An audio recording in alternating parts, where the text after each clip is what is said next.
Bonjour à tous. Aujourd'hui nous sommes le 10 décembre. Et le 10 décembre, comme chacun le sait, c'est le jour de la remise des prix Nobel. Quoi de plus normal en ce 10 décembre que de parler de celui qui est à l'origine de tout ça? Vous l'aurez compris, aujourd'hui on va parler d'Alfred Nobel.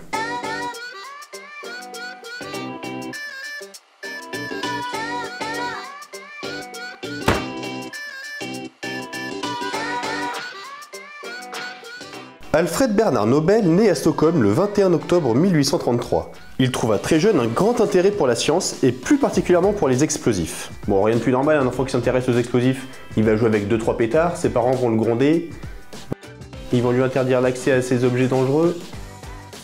Non? Non, pas du tout. Immanuel Nobel, le père d'Alfred, est un ingénieur spécialiste des explosifs. Il enseigna donc tous les principes de base de ces engins potentiellement dangereux à ses enfants, et notamment à Alfred. Et cette curiosité pour les explosifs ne l'abandonna jamais. Mais on y reviendra. Alfred suit donc des études à Stockholm et excelle particulièrement en chimie et en langue. Et quand je vous dis qu'il excellait en langue, je n'exagère pas. Dites-vous même qu'il était pentalingue. Anglais, français, allemand, russe et bien sûr suédois. 5 langues parlées couramment à 16 ans, on peut dire quand même qu'il excellait dans ce domaine. Alfred poursuivit ses études à Saint-Pétersbourg auprès du chimiste Nikolai Zinin, qui lui enseigna tous les fondamentaux en la matière et dont nous ne parlerons pas de la moustache. Oh. Alfred se rendit donc à Paris en 1850 où il rencontra Ascanio Sobrero, un chimiste italien. 3 ans auparavant, Sobrero avait inventé un liquide particulièrement explosif, la nitroglycérine. Alfred Nobel était fasciné par le pouvoir de destruction de la nitroglycérine, beaucoup plus puissant que la poudre à canon. Quand je dis fasciné, je veux pas dire qu'il était fasciné de manière morbide, je veux juste dire qu'il était fasciné par les capacités techniques de la matière. À l'époque, les explosifs étaient très utilisés pour dégager les routes ou pour enlever des rochers qui empêcheraient des constructions immobilières. Pour simplifier, pas d'explosifs, pas de nitro, pas de maison, pas de maison, pas de maison. Bref, la nitroglycérine était un liquide qui était quand même très instable et il fallait trouver un moyen pour la stabiliser. Alfred et ses frères s'attellent donc à diverses expériences pour stabiliser la nitroglycérine. Mais malheureusement, à force de manipuler ces explosifs, ce qui devait arriver arriva. Le 3 septembre 1864, un hangar utilisé pour préparer de la nitroglycérine explosa, emportant 5 personnes, dont Émile, le plus jeune frère d'Alfred. Dévasté par cet accident mais persuadé que la nitroglycérine pourrait aider l'humanité, Alfred crée une autre entreprise dans la baie de Winterviken, loin de toute grande ville où le moindre accident pourrait être à nouveau dévastateur. Et c'est là, dans ces locaux flambant neufs, qu'Alfred Nobel inventa la dynamite.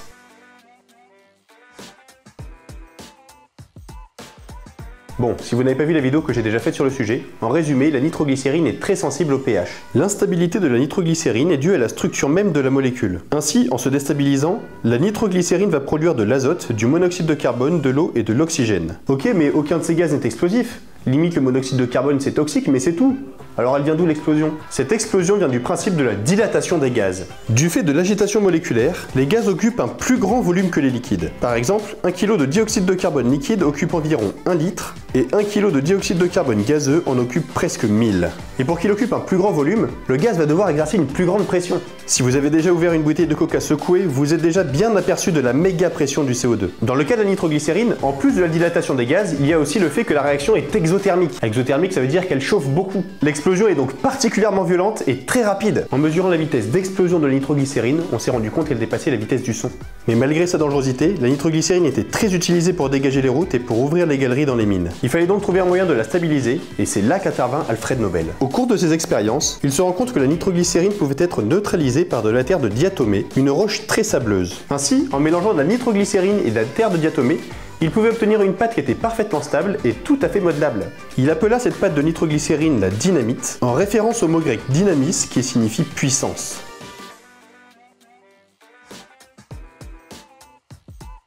Bon, on va pas se mentir, son invention fut une révolution. Tout le monde l'utilisait dans la construction immobilière, dans la construction de routes, dans la réfaction des voies, on l'utilisait partout. Nobel fit fortune grâce à la dynamite. Mais comme vous pouvez vous en douter, une telle révolution explosive ne tomba pas qu'entre des mains pacifistes. Les armées utilisaient son invention, et de nombreux conflits nationaux ou internationaux furent réglés à coups de dynamite. Et tout ça pesait bien lourd sur la conscience d'Alfred Nobel. Et un double événement fit déborder sa conscience. Le 12 avril 1888, Ludwig Nobel, le frère d'Alfred, meurt à Cannes. Son grand frère était un pilier pour lui dans la vie. Son décès fut tragique. Et un événement qui survint 3 jours plus tard enfonça le couteau dans la plaie. Le 15 avril 1888, un journal français publiait une note. Un homme qu'on ne pourra que très difficilement faire passer pour un bienfaiteur de l'humanité est mort hier à Cannes. C'est Monsieur Nobel, inventeur de la dynamite. Monsieur Nobel était suédois. Oui, vous avez bien lu et entendu. Déjà, le journal titre qu'Alfred est mort, alors que pas du tout. Mais en plus, cette violence avec laquelle il décrivent Alfred. Un homme qu'on ne pourra que très difficilement faire passer pour le bienfaiteur de l'humanité.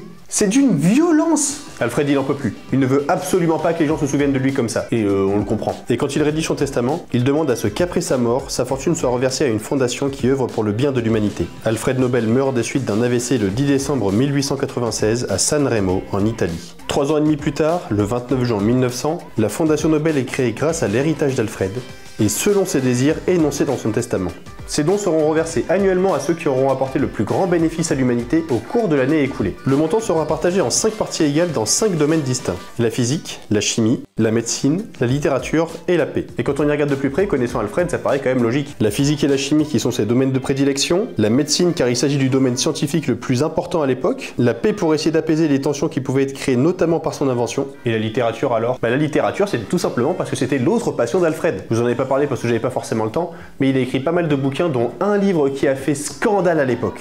Et si on ajoute en plus le fait que tous les ans le prix Nobel est remis le 10 décembre, jour de la mort de Nobel, et qu'en plus le prix est remis à Stockholm, ville de naissance de Nobel, on peut dire que le prix Nobel porte bien son nom. Bon, que dire de ce chimiste?